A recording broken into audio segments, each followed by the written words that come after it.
Hi, my name is Haley Rogers, and today I am going to discuss the initiative and referendum process in Arizona. So, for initiative, the basic definition.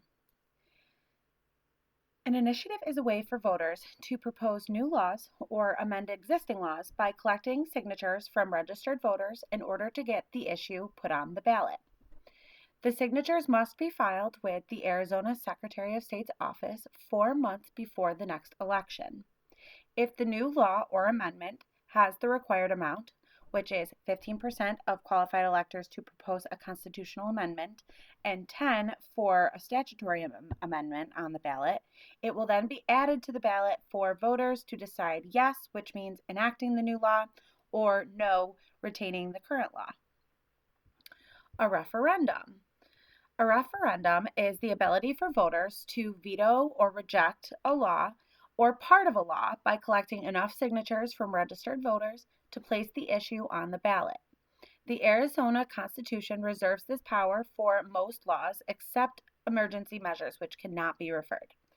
To refer a law, citizens must gather 5% of qualified electors to veto laws the public deems incorrect, giving voters a final say through the referendum process. In order to refer a measure to the ballot, an individual or an organization is required to file a statement of organization using the Arizona Secretary of State's campaign finance filing system or designate an existing committee to act as a sponsor for the referendum. It is a requirement to have an accompanying statement or designation. So now I am just going to go through the steps of how to create an initiative or a referendum. So initiative, there are two stages that a petition must go through in order to make it. Step one, drafting the proposed amendment using a form provided by the Secretary of State. Step 2, the petition is filed with the Secretary of State and circulated among the voters. Step 3, initiator collects supporting signatures equal to 15% of voters participating in the upcoming governor's election. Step 4, the initiators have approximately 20 months to circulate the initiative in order to collect enough signatures. Stage 2, Step 5, if the Secretary of State determines that there are enough signatures, the amendment then moves on to the second stage of the process. The amendment then goes to the voters in the next election. Step 7, the amendment is put on the ballot with the words yes or no, like I mentioned before. Step 8, if voters choose yes more than no, the measure is added to the Constitution.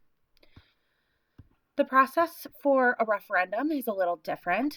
The most commonly used referendum is the constitutional referendum and is proposed by the legislature to make the change, but the voters' approval is needed. So step 1, the House and the Senate must approve the proposed amendment where a majority vote is needed. This is compared to the supermajority vote that's needed when making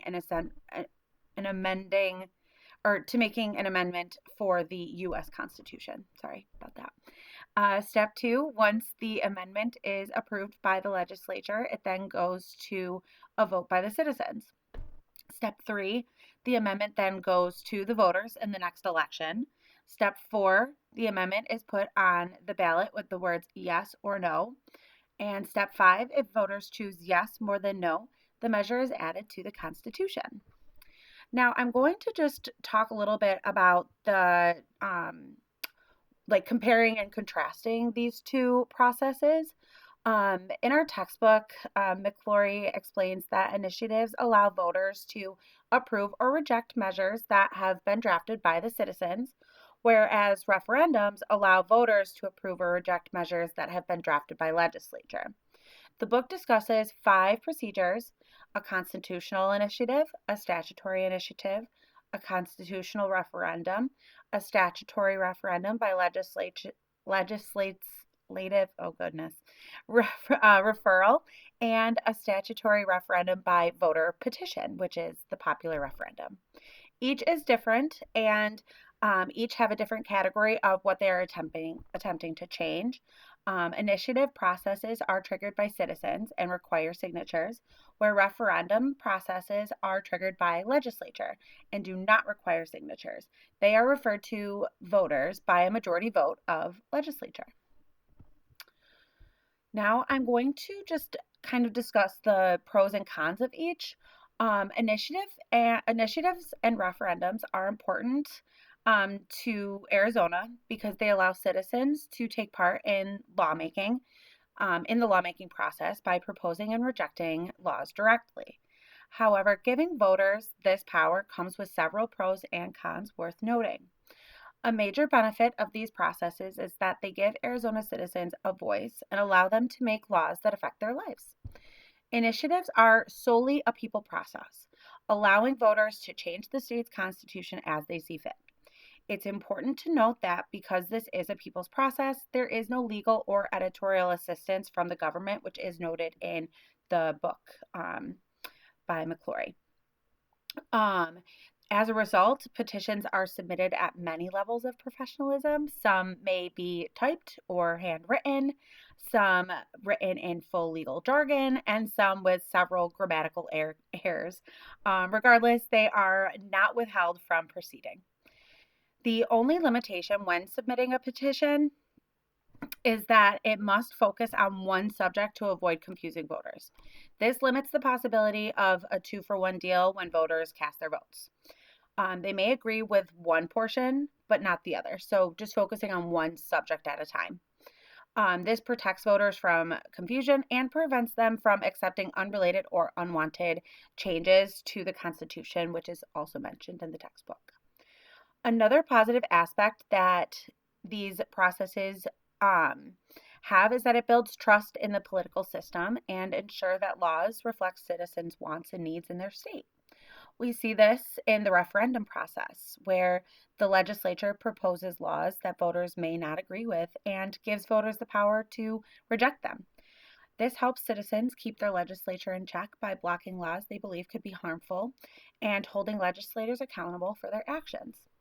Although these processes have many positive aspects, they also have some drawbacks too. For example, a huge disadvantage is the signature requirement.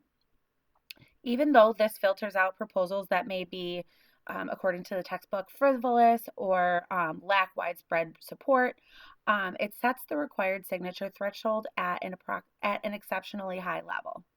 Arizona has actually one of the highest signature thresholds of the initiative states.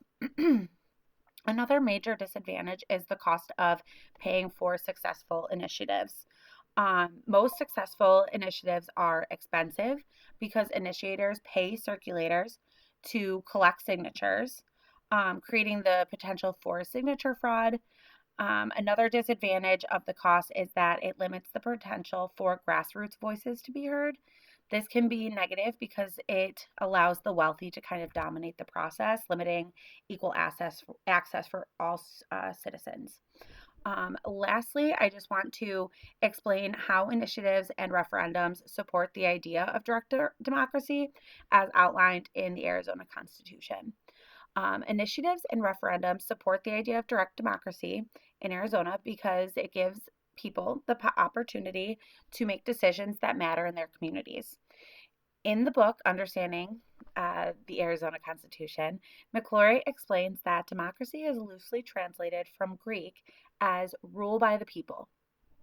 This form of citizen empowerment supports direct democracy by providing processes for citizens to propose new laws and constitutional amendments or reject laws that could harm Arizona residents. Oh my.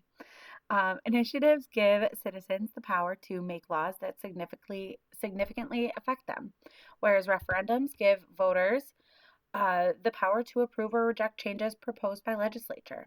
Both processes reflect the progressive era reforms promoted by Arizona's framers when they were drafting the original Constitution in 1910. And that is all I have for today. Thank you so much. Bye.